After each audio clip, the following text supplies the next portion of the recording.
जय हिंद फ्रेंड्स। मैं दीपक अवचेतन स्टडी में आप सभी का स्वागत करता हूं। उम्मीद करता हूं कि आप सभी स्वस्थ होंगे, मस्त होंगे और अपने परिवार का अच्छे से ख्याल रख रहे हो। और मैं यह भी उम्मीद कर सकता हूं कि आपकी तैयारी बहुत अच्छी चल रही हो। दोस्तों, आप हमारे चैनल से जुड़े रहें। हम आपको आपकी सफलता के रास्ते तक जरूर पहुंचा के। तो मैं यही उम्मीद करूंगा कि आप रेगुलर क्लासेस अटेंड करें और साथ ही साथ रिवीजन जरूर करते रहें। तो पिछली क्लास में हमने कहाँ पढ़ चुके थे? तो पिछली क्लास में हमने जलियांवाला बाग पढ़ा था। उसके बाद एक घटना और हो गई थी। अंग्रेजों ने क्या कर दिया था? खलीफा पद को समाप्त कर दिया था, जिससे क्या हुआ था? मुस्लिम लीग नाराज हो गई थी और मुस्लिमों ने क्या कर दिया था? खिलाफत आंदोलन छोड़ दिया और उसकी कमान किसको दे दी जाती है? गांधी जी को दे दी जाती है। तो गांधी जी अब क्या करेंगे? एक बहुत बड़ा जन आंदोलन शुरुआत करेंगे, क्योंकि जलियांवाले बाग की हत्याकांड जो हुआ है उसी घटना को देखकर और खिलाफत आंदोलन, इसी वजह से क्या किया उन्होंने? गांधी जी ने दोनों को मिलाकर एक बहुत बड़ा जन शुरुआत की है। तो आज का जो चैप्टर है आपका है असहयोग आंदोलन और सविनय अवज्ञा आंदोलन। तो हेडिंग डालें आप सभी।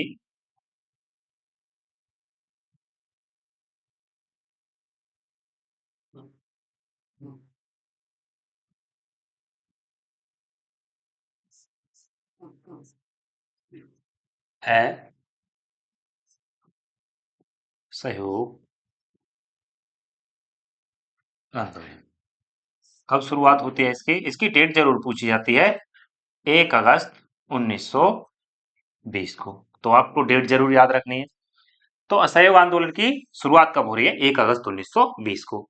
इसको जो मान्यता जो मिली है कि इसको चलाया जाएगा इसकी शुरुआत के लिए, तो इसको जो मान्यता दी है वह है सितंबर 1920 में क्या हुआ था? कलकत्ता अधिवेशन। तो कलकत्ता अधिवेशन में क्या हो रहा है? इसको मान्यता दी जाती है इस आंदोलन को चलाने की कांग्रेस के द्वारा। और जब गांधी जी इस आंदोलन को चला रहे हैं तो इसका एम क्या है? इसका मकसद क्या है? सभी का स्वराज की प्राप्ति, कि हमें स्वराज चाहिए। मैंने आपको बताया स्वराज क्या है। और तो इसके लिए आपको क्या क्या करना पड़ेगा? कार्यक्रम क्या चलाएंगे? तो कार्यक्रम क्या होंगे चलाने के? तो कार्यक्रम लिखें। कार्यक्रम में कहा लोगों से आप स्वदेशी चीजों को अपनाओ। क्या करो? स्वदेशी अपनाओ। और नौकरी छोड़ दो, सरकारी सरकारी पदों से त्याग दे दो। उसके बाद क्या कह रहे हैं? शिक्षकों से स्कूल छोड़ने को कहा और लोगों से वकालत, कि हमें सरकार को क्या करना है? किसी भी प्रकार का सहयोग नहीं करना है। कि जो प्रशासन चल रहा है वो हमारी वजह से तो चल ही रहा है, हमारे लोग तो प्रशासन में हैं। अगर हम सरकार को बिल्कुल भी सहयोग नहीं करेंगे तो चला के दिखा दो। ये अंग्रेज चला के दिखा दे, प्रशासन कैसे चलाएंगे हमारे बिना? तो जाहिर सी बात है, आप देख सकते हो जब किसी संस्था में कर्मचारी ही नहीं होंगे, कर्मचारी ही छुट्टी पे चले जाएंगे या फिर उसको छोड़ देंगे, तो जाहिर सी बात है प्रशासन डगमगा जाएगा। तो इसी कारण क्या है, वह गांधी जी किसी वजह से, इसी कारण से बिल्कुल भी क्या है, सहयोग नहीं करना चाहते। लोगों ने स्कूल छोड़े, वकालत छोड़ दी और कह सकते हो नौकरी और स्वदेशी चीजों को अपना रहे और बाहरी चीजों को बिल्कुल अब बहिष्कार कर रहे हैं। तो यह आंदोलन शुरू हो रहा है। उसके बाद क्या हुआ था?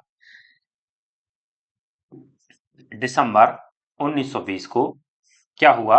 इस आंदोलन को और बड़ा बनाने के लिए दिसंबर 1920 में एक और अधिवेशन हो जाता है। कौन सा? नागपुर अधिवेशन।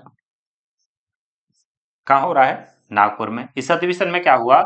कुछ कांग्रेस के अंतर्गत परिवर्तन किए जा रहे हैं कि कुछ उसमें परिवर्तन करें जिससे क्या हो, यह आंदोलन बड़ा हो। तो 25 पैसे क्या है, फीस रखी जाती है किसके लिए? कांग्रेस से जुड़ने के लिए, कि नॉर्मल से नॉर्मल मिनिमम फीस रखो जिससे लोग क्या है कांग्रेस को ज्वाइन करें और इसमें आए। इसके बाद और क्या घटना हो रही है? और जो भाषण है वह सिंपल से सिंपल लैंग्वेज में दिया है, भाषण साधारण। और जो मीटिंग जो हो, मीटिंग कहाँ हो? गांव में, गांव स्तर तक ले जाए, जिससे क्या हो, निचला वर्ग हो या किसान हो सभी क्या है इसमें जुड़े, और जिससे क्या होगा, यह हमारा आंदोलन बहुत बड़ा हो। तो यह आंदोलन के लिए यह कुछ काम भी किए जा रहे हैं। इसके बाद क्या हुआ? गांधी जी ने कहा था अगर हमें एक साल के अंदर अगर स्वराज नहीं मिला तो हम क्या करेंगे, इसके बाद सविनय अवज्ञा आंदोलन छोड़ देंगे। लेकिन क्या होता है, घटना कुछ ऐसी घट जाती है, समय आ जाता है फरवरी 1922 का। फरवरी 1922 का लोगों ने काफी, कह सकते हो, विरोध कर रहे हैं सरकार का। लेकिन समय 1922 का है, फरवरी में। घटना का जगह का नाम है चोरी चौरा। तो कहाँ पड़ती है? गोरखपुर में। और गोरखपुर कहाँ है इस समय? उत्तर प्रदेश के अंदर।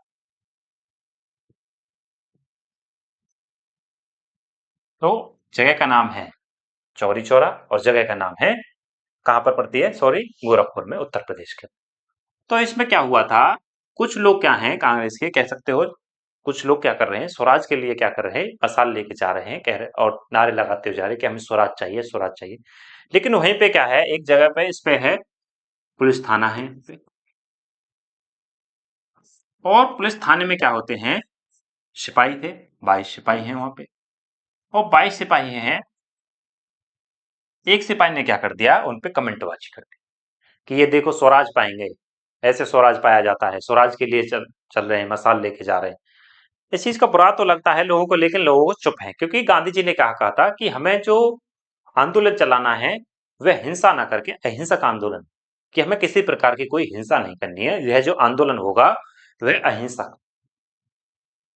ये लोग चुप हैं।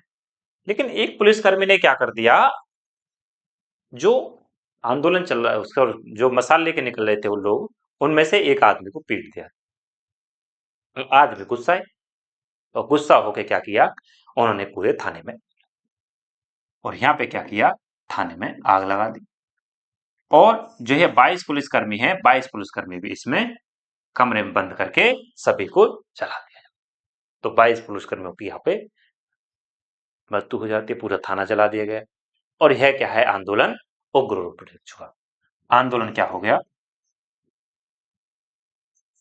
उग्र हो गया। गांधी जी ने तुरंत फैसला लिया, और 12 फरवरी की, 5 फरवरी की डेट है, आप याद रखना, 5 फरवरी 1922 और 12 फरवरी 1922 को आंदोलन वापस लिया। आंदोलन वापस ले लिया, क्योंकि गांधी जी क्या हैं, बिल्कुल भी हिंसा में विश्वास नहीं रखते। गांधी जी पे गुजरात का में गांधी जी का गुजरात में जन्म हुआ है, तो गांधी जी वहां में क्या है, जैन धर्म फैला हुआ है। तो गांधी जी क्या है, जैन धर्म में क्या कहा है कि अहिंसा ही परमो धर्म है। तो गांधी जी क्या है, बिल्कुल भी हिंसा में विश्वास नहीं रखते हैं, वह बिल्कुल अहिंसा में विश्वास रखते हैं कि हम अहिंसा के बल पर क्या है, अंग्रेजों को यहां से बाहर निकालें। तो गांधी जी ने आंदोलन वापस ले लिया। इसका काफी नेताओं ने विरोध भी किया कि आप, जब आंदोलन इतना बड़ा हो चुका था तो गांधी जी को आंदोलन वापस लेने की क्या जरूरत थी। ऐसी घटनाएं तो हो सकती हैं, जब हमें स्वराज पाना है तो इन सभी रास्तों से गुजरना पड़ेगा, लेकिन गांधी जी बिल्कुल भी नहीं चाहते। तो इसके बाद समय आता है 1900, कह सकते हो मार्च में ही, 1922 का, मार्च 1922। मार्च 1922 में क्या हुआ, गांधी जी को जेल में डाल, गांधी जी को क्या कर दिया, जेल में डाल दिया गया। उसके बाद क्या होता है, कुछ समय बाद एक मोतीलाल नेहरू और सी आर दास क्या करते हैं, 1923 में, 1 जनवरी 1923 को स्वराज पार्टी की स्थापना हो रही है। और स्वराज पार्टी की स्थापना कौन कर रहे हैं, मोतीलाल नेहरू।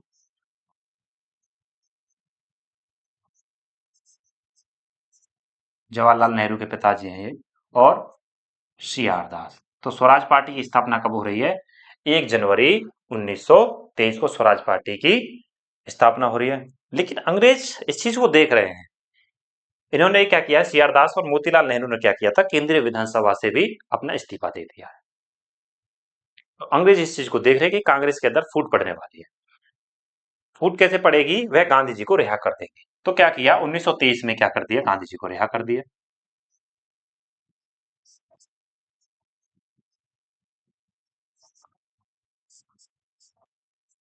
गांधी जी को रिहा कर दिया, कह दिया कि गांधी जी की तबीयत खराब है, इस कारण क्या कर रहे हैं, गांधी जी को रिहा कर दिया।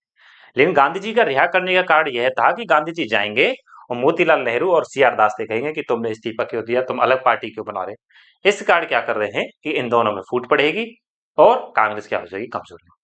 लेकिन कांग्रेस जो क्या है इस समय तक समझ चुकी है, क्योंकि 1907 में वे पहले भुगत चुके हैं कि 1907 में जो सूरत अधिवेशन हुआ था उसमें दोनों गर्म दल और नरम दल में फूट पड़ गई थी, उसका उन्हें हर जाना बिल्कुल भुगतना पड़ा था। तो वह अब इस स्थिति को नहीं दोबारा अपना सकता, आना आना देना चाहते हैं।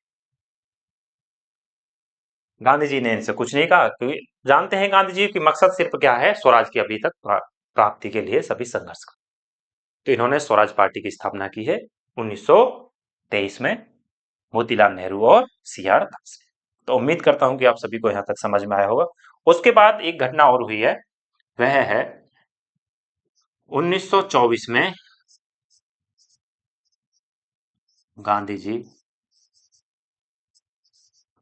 ने बेलगांव अधिवेशन होता है, बेलगांव अधिवेशन हुआ, और बेलगांव अधिवेशन में क्या किया है, अध्यक्षता किया। तो गांधी जी को पहली बार अध्यक्ष अध्यक्ष कब बनाया गया है, बेलगांव अधिवेशन कब होता है, 1924 में होता है। और बेलगांव कहाँ पड़ता है, यह कर्नाटक में पड़ता है। कभी किसी से पूछ लिया जाए तो कर्नाटक भी ऑप्शन में आ जाए तो यह कर्नाटक भी आप लगा सकते हो कि कहाँ है बेलगांव, कहाँ पड़ता है, कर्नाटक में पड़ता है। तो यह आपको यहां तक समझ में आया। उसके बाद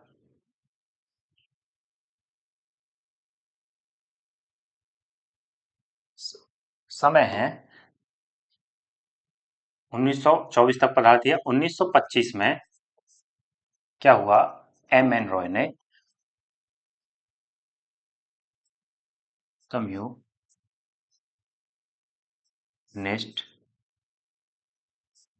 पार्टी की स्थापना की, और इसी समय क्या हो रही है, सी आर दास की मृत्यु भी हो रही, 1925 में ही डेथ हो जाती है। उसके बाद 1926 का समय जो है, 1926 में नौ जवान सभा कहाँ बन रही है, पंजाब में। और किसने बनाई है, भगत सिंह जी। आगे इनके बारे में आपको पूरा पढ़ाया जाएगा। भगत सिंह क्या कर रहे हैं, 1926 में नौजवान सभा की स्थापना कर रहे हैं। लेकिन समय आ जाता है नवंबर 1927। नवंबर 1927 में क्या हो रहा है, साइमन कमीशन का गठन। तो साइमन कमीशन का गठन कब हो रहा है, 1927 में। तो साइमन कमीशन क्या है सर, साइमन कमीशन जो है, यह कमीशन एक नाम ही है। तो साइमन कमीशन के नाम से ही आ रहा है साइमन। इसमें क्या हुआ है कि 1919 में जब मोंटेग्यू चैम्प सुधार आया था, तो मोंटेग्यू चैम्प सुधार का क्या कह सकते हो, जो नीतियां बनाई गई थी उसका क्या है, मूल्यांकन करना है कि कितना हम इम्प्लीमेंट कर पाए हैं, हमें क्या सुधार करने हैं, क्या चीज नहीं करनी, और हमें भारत को आगे किस प्रकार से लेके चलना। तो इस चीज का क्या है, मूल्यांकन करने के लिए यह साइमन कमीशन का गठन हो रहा है। और कहाँ हो रहा है, ब्रिटेन के अंदर। तो कभी पूछ ले कि कहाँ गठन हुआ है, ब्रिटेन में गठन हो रहा है। लेकिन क्या है, यह जो आता है इसका फरवरी, सॉरी पहले एक डेट और लिख लें, दिसंबर 1927 में मद्रास अधिवेशन होता है। और मद्रास अधिवेशन में तो अध्यक्षता कर रहे हैं, वह हैं एम ए अंसारी। तो इस अधिवेशन में क्या हुआ था, साइमन कमीशन का विरोध करेंगे। क्या कहा है कांग्रेस ने, साइमन का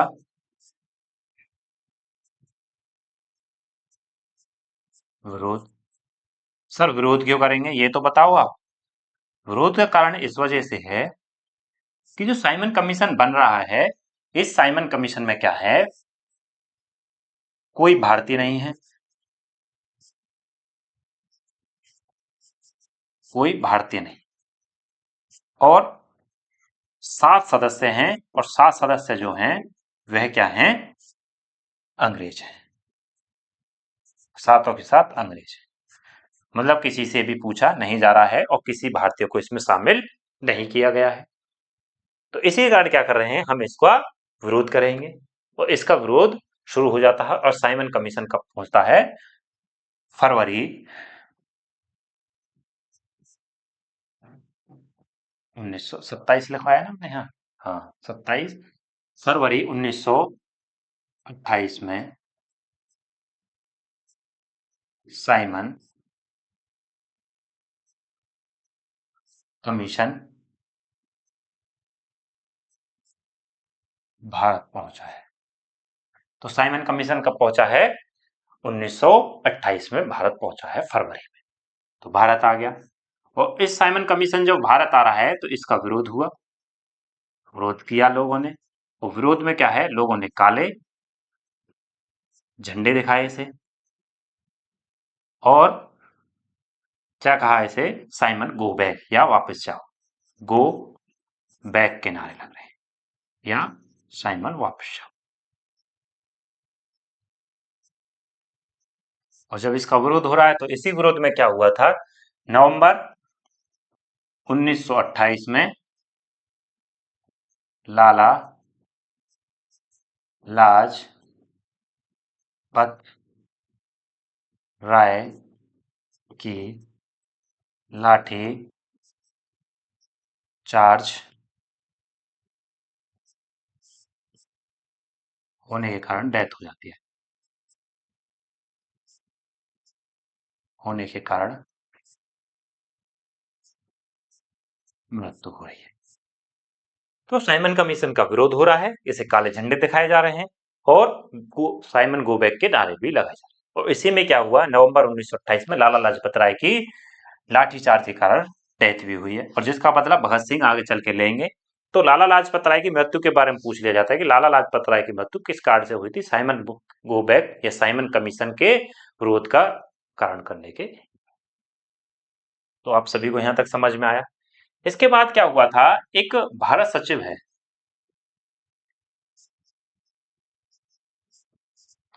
भारत सचिव जिसका नाम क्या है, बेकनहेड।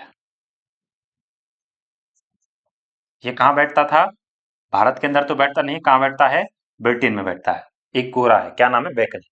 तो बेकनहेड जो भारतीयों से कहता है, या राष्ट्रीय कांग्रेस के सदस्यों से ही कहता है कि अगर तुम हमारे इस कानून का इतना विरोध कर रहे हो तो खुद का कानून क्यों नहीं बना लेते, खुद के नियम क्यों नहीं बना लेते, खुद का संविधान क्यों नहीं बना लेते। अगर तुम इतने ही पढ़े लिखे हो तो अपना कानून, अपना संविधान बना के दिखा दो। इस चीज का क्या है, भारतीयों को बुरा लगता है, यार हमसे ऐसे कहा। तो इस शर्त को उन्होंने स्वीकार किया, और एक कमेटी की स्थापना कर देते हैं। कौन सी कमेटी बनती है, मोतीलाल नेहरू कमेटी बनाते हैं, नेहरू कमेटी। तो क्या हो रहा है, इसके बाद क्या हो रही है, एक कमेटी की स्थापना हो रही है, और कमेटी कौन सी बनेगी, नेहरू कमेटी। तो वो क्या कब बनेगी, वह बनेगी फरवरी 1928 में। तो आगे लिखें, फरवरी 1928 को ऐसे लिख ले, पहले इसमें आप पीछे, बेकनहेड ने भारतीयों से अपना कानून कह सकते हो, या नियम कह सो, या फिर संविधान,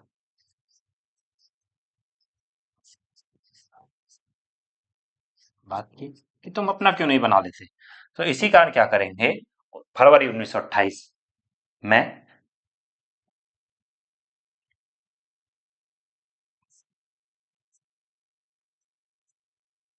नेहरू कमेटी स्थापना। तो नेहरू कमेटी की स्थापना होगी। इस नेहरू कमेटी में क्या होगा, 8 सदस्य होंगे, और इसके अध्यक्ष किसको बनाया गया है,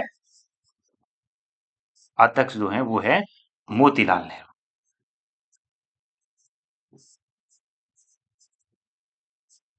और इसका प्रावधान क्या है इसमें?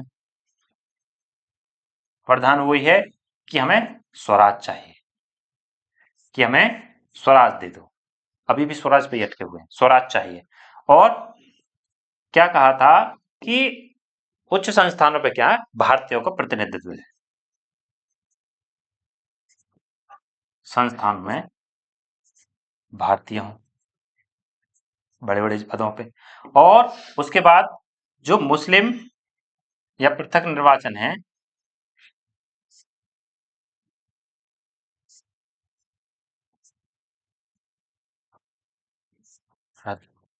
कह सकते हो कि मुस्लिम जो पृथक निर्वाचन है उसकी मांग को रद्द किया, क्योंकि जो 1916 का अधिवेशन हुआ था उसमें पृथक निर्वाचन दे दिया था, लेकिन इसमें उनको मना कर दिया।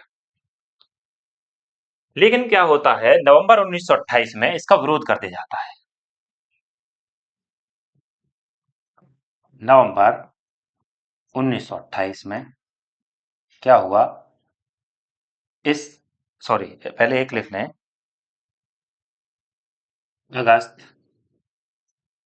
1928 में नेहरू रिपोर्ट पेश हुई। इस रिपोर्ट को पेश किया गया, ऐसे लिखें 1928 में इस रिपोर्ट को पेश किया गया। कौन सी? नेहरू ने। नेहरू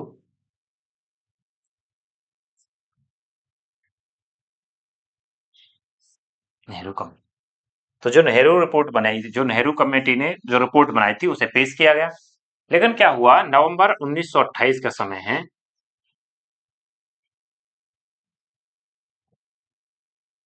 नवंबर 1928, नवंबर 1928 में जवाहरलाल नेहरू ने इसे कर दिया। यह कौन है? मोतीलाल नेहरू जी के बेटे हैं। मोतीलाल नेहरू कौन है? इनके पिताजी। तो जवाहरलाल नेहरू ने क्या किया, इन्होंने इसको ठुकरा दिया। और क्या कहा इन्होंने कि हमें स्वराज नहीं, पूर्ण स्वराज चाहिए, पूरी स्वतंत्रता चाहिए, आजादी चाहिए। स्वराज से मतलब नहीं है, पूर्ण स्वराज चाहिए। ये कल परसों के आए गोरे, ये हम पे नियंत्रण करे बैठे हैं। यह हमारी विदेश नीति क्यों तय करेंगे? क्योंकि स्वराज का मतलब क्या था कि हमें अंदर का प्रशासन दे दो, बाहरी चीजें आप देखो। ऐसा ही चला आ रहा था।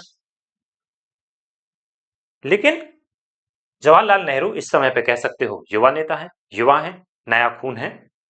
तो उन्होंने किस चीज की बात की है? नहीं, स्वराज नहीं चाहिए, पूर्ण स्वराज चाहिए। कल परसों के आए गोरे हम पे नियंत्रण करेंगे, हिंदुस्तान हमारा है, हम हिंदुस्तान से के साथ कुछ भी करें, कैसा भी शासन चलाएं, हम विदेश नीति हम खुद तय करेंगे अपनी, किससे संबंध रखना है, किससे संबंध नहीं रखना, किस प्रकार से शासन चलाना है, हमारा हिंदुस्तान है, हम खुद इस पे शासन।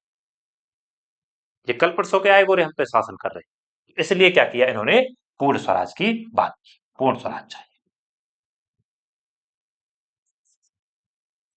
और इनके साथ जो भी हैं, इनके साथ और हैं, वो भी इसकी मांग कर रहे हैं।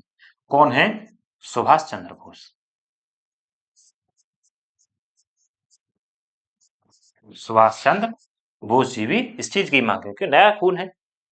आप देख सकते हो कि मैंने आपको बताया पहले किस चीज पे आए थे, पहले सुधार, और उसके बाद किस पे आए थे, उसके बाद स्वराज पे आए, उसके बाद किस पे आ रहे हैं अब?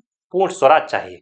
कैसे कैसे कहा समय बदल रहा है, कि मैंने आपको बताया कि 1885 से कह सकते हो 1907 तक का जो समय कह सकते हो, इसमें क्या मांग रहे हैं? सुधार। उसके बाद किस पे आए हैं? 1907 के बाद 1927 तक कह सकते हो स्वराज। उसके बाद 1927 के बाद किस पे पढ़ रहे हैं? पूर्ण स्वराज चाहिए। धीरे धीरे किस पे आ रहे हैं, पहले सुधार चाहिए था, फिर स्वराज, फिर अब पूर्ण स्वराज चाहिए। क्योंकि अब क्या है, राष्ट्रवाद बिल्कुल भी पूरे भारत में बढ़ चुका, राष्ट्रवाद की भावना जागृत हो चुकी है, लोग वाग क्या है, राष्ट्र के लिए आ गया। तो अगर देख सकते हो 1885 में अगर हम पूर्ण स्वराज की मांग करने लग जाते तो क्या अंग्रेज पूर्ण स्वराज दे पाते?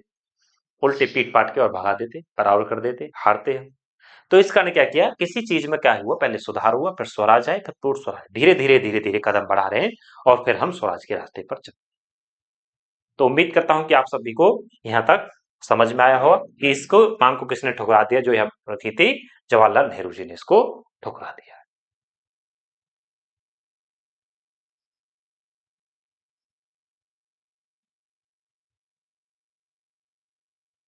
इसके बाद आगे बढ़े, मार्च 1929 में मोहम्मद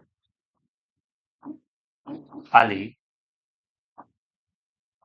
जिन्ना ने अपने 14 सूत्री मांग रख दी कि हमको क्या है, 1/3 केंद्रीय विधानसभा में क्या मिले, प्रतिनिधित्व मिले मुस्लिमों को, और पृथक निर्वाचन के लिए भी मांग। लेकिन इस चीज को माना नहीं जाता है और जिन्ना अभी भी इस चीज पे ही रहता है, और वह क्या है, अपनी राजनीति चमका रहा है। और यह करवा कौन रहे हैं, ब्रिटिशर ही करवा रहे हैं, अंग्रेजी करवा रहे हैं। क्योंकि जिन्ना जो है वह परिणाम करा कौन रहे हैं, अंग्रेज। वो किसके कहने पर कर रहे हैं, वो अंग्रेजों के कहने पर कर रहे हैं। जिन्ना ठीक थे, लेकिन करवा कौन रहा है इसके पीछे, अंग्रेज है। अंग्रेजों की नीति क्या है, फूट करो, फूट डालो और राज करो। लेकिन क्या हुआ, उसके बाद गांधी जी ने नेहरू से मुलाकात की। गांधी जी क्या करते हैं, नेहरू से मुलाकात करते हैं कि नेहरू पहले क्या करें, हम स्वराज ले लें, उसके बाद क्या आएंगे, हम पूर्ण स्वराज लेंगे। लेकिन इस चीज के लिए हम इन्हें अंग्रेजों को 1 साल का वक्त देते हैं, उसके बाद क्या करेंगे, हम आंदोलन, फिर हम पूर्ण स्वराज पे आएंगे। तो 1928 से 1929 का समय गुजर गया, ब्रिटिश सरकार पे कोई कान पे जून तक नहीं रहेगा। इसी कारण क्या हुआ, अधिवेशन होता है, अधिवेशन लिख लें 1929 में, दिसंबर 1929 को लाहौर अधिवेशन हुआ। और लाहौर अधिवेशन में जो अध्यक्षता कर रहे हैं, वह कौन कर रहे हैं, जवाहरलाल नेहरू, जवाहरलाल नेहरू जी। तो इसी समय क्या हो रहे हैं, जवाहरलाल नेहरू ने क्या किया, रावी नदी के तट पर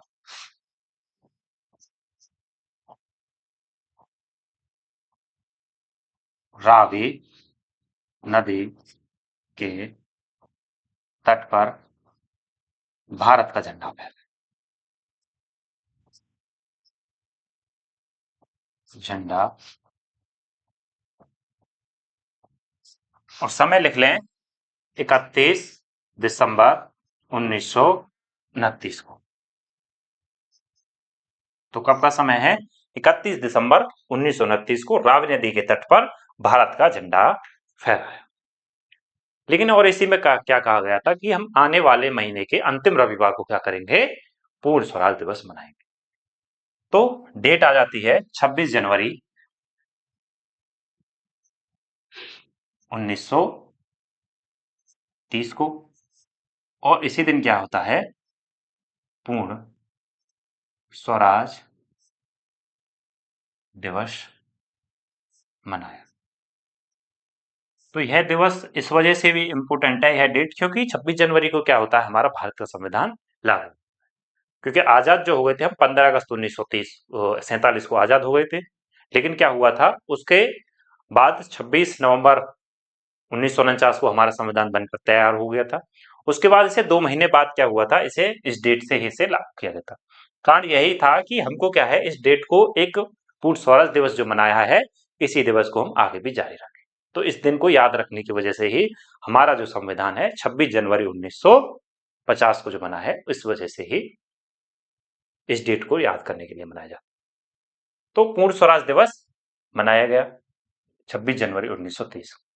और इसके बाद क्या किया गांधी जी ने, 31 जनवरी 1931 सॉरी 30 को अपनी 11 मांगे इरविन। इरविन कौन है? वायसराय है।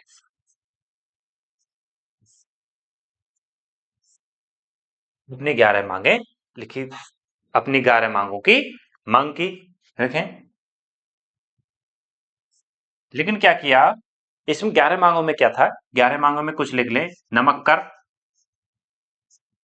बंद कर दो, किसानों से जो लगान ले रहे हो ज्यादा से ज्यादा वो भी समाप्त हो। उसके बाद कह सकते हो बंदरगाह जो बने हुए हैं उन पे भारतीयों को ज्यादातर व्यापार करने का अधिकार मिले। तो कह सकते हो एक भारत के हित के लिए ही मांगे की हैं। लेकिन क्या करता है इरविन, इन कुछ मांगों को इन्होंने ठुकरा दिया। इरविन ने इन मांगों ठुकरा दिया। तो कभी क्वेश्चन पूछ ले कि गांधी जी ने अपनी मांगे कब रखी थी, 31 जनवरी 1930 को अपनी मांग रखी है।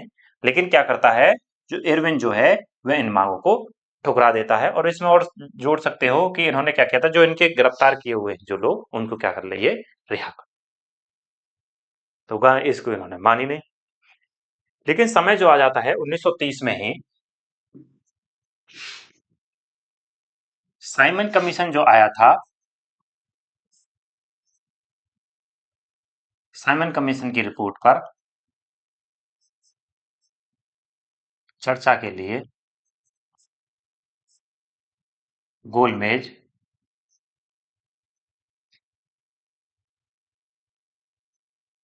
सम्मेलन बुलाया। और गोलमेज सम्मेलन में कांग्रेस को भी बुलाया गया कि कांग्रेस आए, क्योंकि कांग्रेस जो है इस समय भारत का प्रतिनिधित्व कर रही है, एक बहुत बड़ी संस्था है। इसी कारण क्या है कांग्रेस को वहां पे बुलाया जाता है। और यही एक पहला मौका है कि भारतीयों को क्या मिल रहा है, ब्रिटिश में उनके समान बराबर अधिकार बैठने का, कि उनके बराबर का अधिकार, उनके बराबर बैठने का अधिकार प्राप्त हो रहा है। क्योंकि गोलमेज जो कह सकते हो, इस प्रकार की गोलमेज होती है और इस पे सभी लोग बैठेंगे, इधर उधर इधर। तो इसमें कोई बड़ा नहीं कोई छोटा नहीं, सभी क्या है, एक बराबर पद के। तो इसी कारण क्या कहते हैं, इसे गोलमेज कहते हैं। तो आया समझ में आप सभी को यहां तक। तो गोलमेज सम्मेलन बुलाया जाता है। लेकिन क्या होता है, प्रथम गोलमेज सम्मेलन आयोजित होता है 1930 में। प्रथम गोलमेज सम्मेलन हुआ। कब होता है यह? नवंबर में लिख लें, ऐसे और लिख लें इसमें आगे, नवंबर।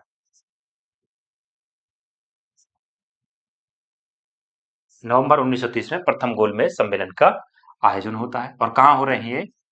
लंदन के अंदर। तीनों कहाँ होंगे? ये तीन होते हैं टोटल। तो पहला गोलमेज सम्मेलन कब हुआ है? नवंबर 1930 को। इस डेट को आप लिखा हटा दें यहाँ से। तो नवंबर 1930 में प्रथम गोलमेज सम्मेलन हुआ। कहाँ होता है? लंदन में। जो इसकी अध्यक्षता जो की है, अध्यक्ष कौन है? Ramsay MacDonald. ये मैकडोनल्ड जो इस समय चलता है ना भारत के अंदर, खान पान वाली चीजें शायद बनती है उसमें, तो यह वही मैकडोनल्ड है, उसी के नाम पे है मैकडोनल्ड। तो प्रथम गोलमेज सम्मेलन आयोजन होता है। तो प्रथम गोलमेज सम्मेलन जो आयोजन हुआ, इसमें कांग्रेस ने भाग नहीं लिया।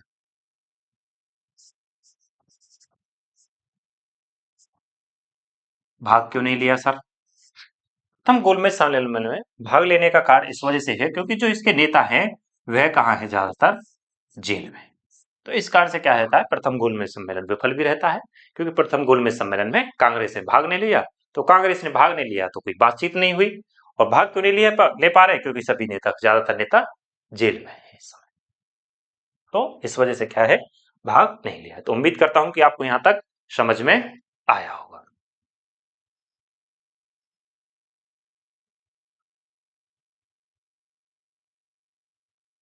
आगे चलते हैं। समय आ जाता है 5 मार्च 1931। तो 5 मार्च 1931 में क्या हुआ, इरविन ने क्या किया था, इरविन को कहा जाता है ब्रिटिश सरकार के द्वारा कि कांग्रेस के जो प्रतिनिधि हैं उनको भाग लेने के लिए भारत भेजो, या फिर गांधी जी से आप करो समझौता, और समझौता करके क्या करो, उन्हें द्वितीय गोलमेज सम्मेलन में बुलाओ, और जिससे क्या कर सके, हम भारत के ऊपर चर्चा कर सके, भारत के हित के लिए चर्चा कर सके। लेकिन क्या होता है, इसी वजह से 5 मार्च 1931 को गांधी व इरविन, इरविन कौन है, मैंने बताया आपको, वायसराय है, गांधी व इरविन के बीच समझौता होता है। इस समय का समय वो भी चल रहा है, भगत सिंह, राजगुरु और ये समय इस समय जेल में है, इनको फांसी भी इसी समय उसमें होती है, मार्च में ही होती है, 29 मार्च को शायद। तो ये उस समय का समय भी चल रहा है। तो गांधी जी ने इनके लिए मांग भी की थी, और इसमें कुछ और भी मांगे हैं कि जो हमारे नेता हैं उनको जेल से रिहा कर दो, और जो आपके कर वगैरह हैं वो इन्होंने, चलो अरविंद ने कुछ मांगे मांग ली थी, कुछ नेताओं को रिहा भी कर दिया था, और जो नमक कर था उसको भी कह दिया था कि हम नमक पर कर नहीं लेंगे। अरविंद ने समझौता कर लिया था, जेल से रिहा कर देंगे, नमक कर भी आपसे नहीं लिया जाएगा। लेकिन भगत सिंह, राजगुरु और सुखदेव को यह नहीं बचा पाए थे। गांधी जी ने खूब कोशिश की थी, लेकिन इरविन बिल्कुल माना नहीं था। तो जेल से रिहा हो जाते हैं जो इनके कैदी थे, जो कैद कर रखे हैं नेता, और नमक कर भी नहीं लिया जाता। और गांधी जी क्या करते हैं, बदले में मान जाते हैं, मान गए, गांधी जी मान जाते हैं। किसके लिए, द्वितीय गोलमेज सम्मेलन में भाग लेने के लिए।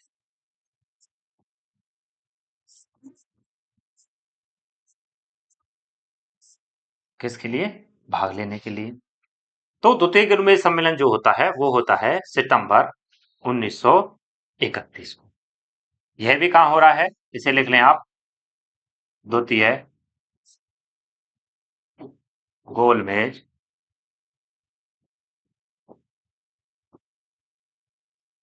सम्मेलन। तो यह भी कहां हुआ है, लंदन में। इसमें कौन कौन जा रहे हैं, कांग्रेस ने भाग,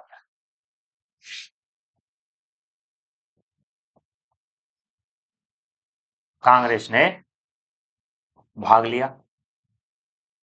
लेकिन क्या होता है, यह गोलमेज सम्मेलन विफल होता है। क्यों विफल क्यों हुआ है, इसमें क्या है, विफलता के कारण इस वजह से है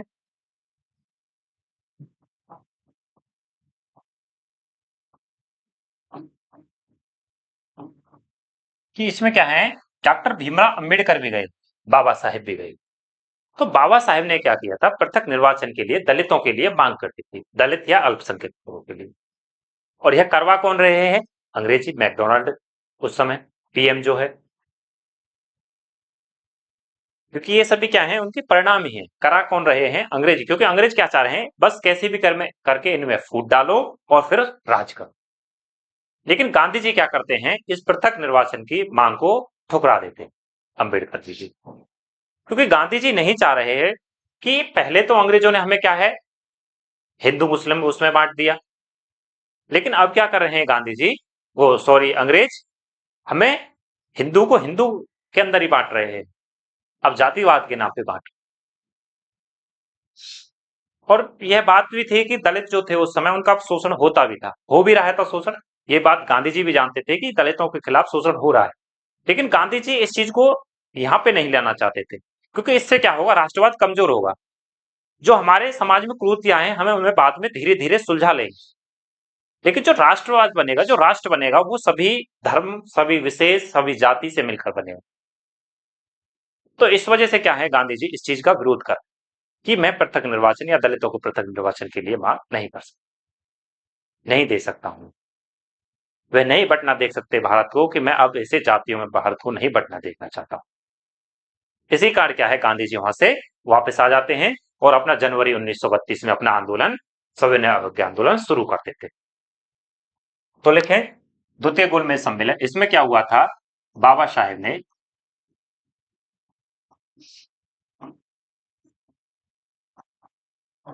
दलित पृथक निर्वाचन की बात कर दी। गांधी जी ने इसका विरोध किया। तो गांधी जी ने क्या किया, इसका विरोध किया। क्यों?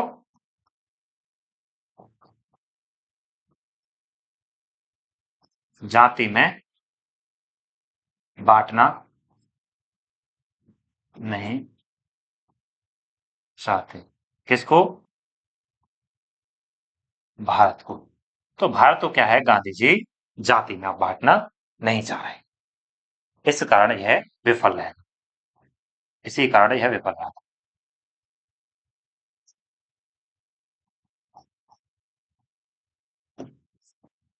इसी कारण क्या रहा, विफल रहा। तो क्या रहता है, कांग्रेस के लिए यह भी विफल रहता है। और उसके बाद क्या होते हैं, जनवरी 1932 में अपना सविनय अवज्ञा आंदोलन जारी रहा।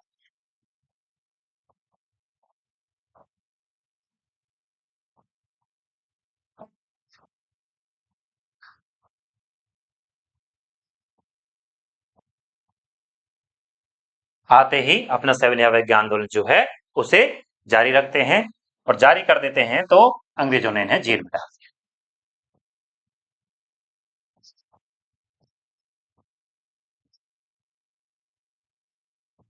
अंग्रेजों ने जेल में डाल दिया। और जेल कहां डाला है, यरवदा जेल। तो कौन सी जेल में डाला है, यरवदा जेल। तो क्वेश्चन कभी पूछ सकता है कि अंग्रेजों को गांधी जी को कौन सी जेल में डाला गया था, द्वितीय गोलमेज सम्मेलन के बाद यरवदा जेल में डाला गया। लेकिन क्या हुआ था आगे चल के, अगस्त 1932 में मैकडोनाल्ड ने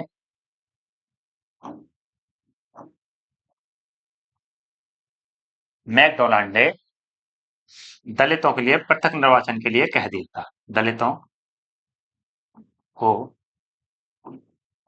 पृथक निर्वाचन के लिए कह दिया था कि हम क्या कर देंगे, दलितों को पृथक निर्वाचन दे देंगे। और यह क्या है, दलितों के लिए कह सकते हो एक अवार्ड है, इसीलिए क्या कहते हैं, इसे कम्युनल अवार्ड भी कहते हैं या मैकडोनाल्ड अवार्ड भी कहा जाता है। तो दलितों के लिए तो ये अच्छा ही था, क्योंकि उन्हें अब क्या है, सभा में आने का या विधानसभा में आने का मौका मिल रहा है, उन्हें पृथक निर्वाचन मिल रहा है। लेकिन यह क्या है, राष्ट्रवाद के लिए बिल्कुल भी ठीक नहीं था। इस चीज का क्या है, गांधी जी को पता चलता है। गांधी जी जेल में हैं, तो गांधी जी जेल में ही क्या करते हैं, अनशन पे बैठ जाते हैं। तो अनशन पर जब बैठ जाते हैं, उन्होंने क्या कर दिया, आपने कह दिया था कि मैं जब तक खाना नहीं खाऊंगा, कि यह जो तुम मैकडोनाल्ड कर रहे हो यह गलत है, यह तुम्हें नहीं करना चाहिए, तुम मेरे देश को क्या है, भारत को अब जातियों में नहीं बांट सकते। और अपना खाना छोड़ दिया, अनशन पे बैठ गए। देख सकते हो कि कितना त्याग किया हुआ। इसी कारण क्या है, गांधी जी की स्थिति जो है बहुत खराब हो जाती है। तो गांधी जी ने क्या किया, डॉक्टर भीमराव अम्बेडकर को बुलाया जाता है, वह वहां जेल में मिलने जाते हैं। इसी कारण उन दोनों के बीच में, गांधी जी और डॉक्टर भीमराव अम्बेडकर जी के बीच में पूना समझौता होता। तो आगे लिखे, पृथक निर्वाचन के लिए कहा। इसी कारण गांधी जी जेल में अनशन पर बैठे। गांधी जी जेल में अनशन पर बैठे और खाना छोड़ दिया। इन्होंने बहुत त्याग किया है खाने को, तो ये बार बार छोड़ते रहते, इस पर काम किया है इन्होंने खाने के लिए, क्योंकि इन्हें खाना नहीं मिलेगा तो एक लंबे समय तक ये जानते थे आंदोलन चलाना है तो कुछ ना कुछ करना पड़ेगा, तो इन्होंने खाना छोड़ दिया, अनशन पर बैठे हैं। गांधी जी की तबीयत खराब,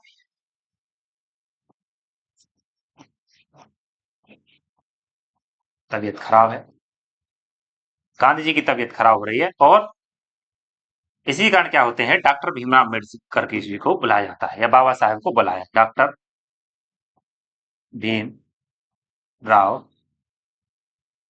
अम्बेडकर जी को बुलाया बुलाया जाता है, और दोनों में पूना पैक्ट होता है, दोनों में पूना पैक्ट हुआ, और दोनों के बीच क्या होता है, पूना पैक्ट होता है, ऐसे लिखें, दोनों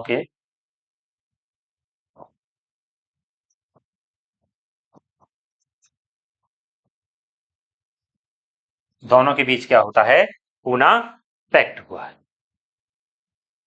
यह कब हो रहा है, 1932 में ही हो रहा है, तो आप सभी को याद रखना है कि पूना पैक्ट कब हो रहा है, 1932 में ही हो रहा है। इसके बाद आगे बढ़ते हैं, इसकी डेट भी लिखना चाहो तो आप डेट लिख सकते हो, इसकी डेट जो है वह है 20 सितंबर के आसपास की। इसके बाद आगे बढ़े, पूना पैक्ट में क्या हुआ था,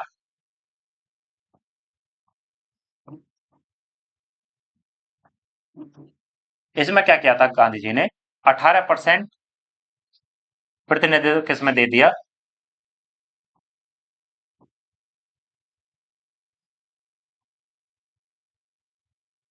केंद्रीय विधानसभा, तो 18% प्रतिनिधित्व किसमें दिया है, कह सकते हो केंद्रीय विधानसभा, क्योंकि दो विधानसभा थी, एक थी दूसरी राज्य विधानसभा में क्या किया था, उनकी जो 70 सीटें थी उसको बढ़ाकर 148 सीट कहां दे दी हैं, राज्य विधानसभा। गांधी जी ने बाबा साहेब से कहा कि आपको प्रतिनिधित्व चाहिए तो मैं आपको प्रतिनिधित्व दे रहा हूं, आपको राज्यसभा में क्या है, मैं आपकी सीटें 148 कर देता हूं, और 18% सीट में आपको केंद्र विधानसभा में। इसी कारण क्या है, इन दोनों में पूना पैक्ट समझौता सफल होता है, और यह दलितों को मिल जाता है। फिर इसके बाद क्या होता है, 1932 में द्वितीय कह सकते हो, अगर सितंबर में ही होता है, 1932 में तृतीय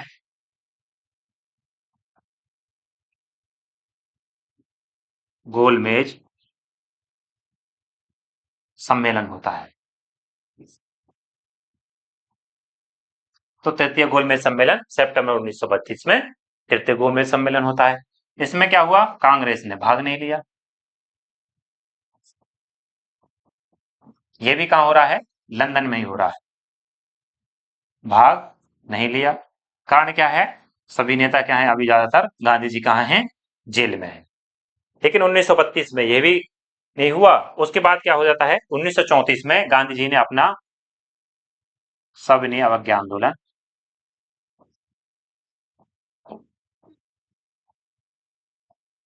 बंद कर, तो क्या होता है, 1934 में सविनय अवज्ञा आंदोलन बंद होता है, और इसी कारण क्या होता है, कुछ समय बाद तृतीय गोलमेज सम्मेलन भी नहीं सफल हुआ, 34 में सविनय अवज्ञा आंदोलन बंद हो गया, और 1935 में क्या आता है, इसके बाद भारत शासन अधिनियम आता है। 1935 में ब्रिटिश सरकार ने भारत शासन अधिनियम, तो इसके बारे में पढ़ेंगे हम कल कि 1935 का भारत शासन अधिनियम क्या था। तो आज की क्लास को हम यहीं विराम देते हैं, तब तक के लिए अपना और अपने परिवार का ख्याल रखें। अगर किसी को कोई कुछ चीज नहीं समझ में आई हो तो आप क्या है, कमेंट सेक्शन में जरूर पूछ सकते हो, आपका उत्तर आपको उसका उत्तर जरूर दिया जाए। तो तब तक के लिए जय हिंद, जय भारत।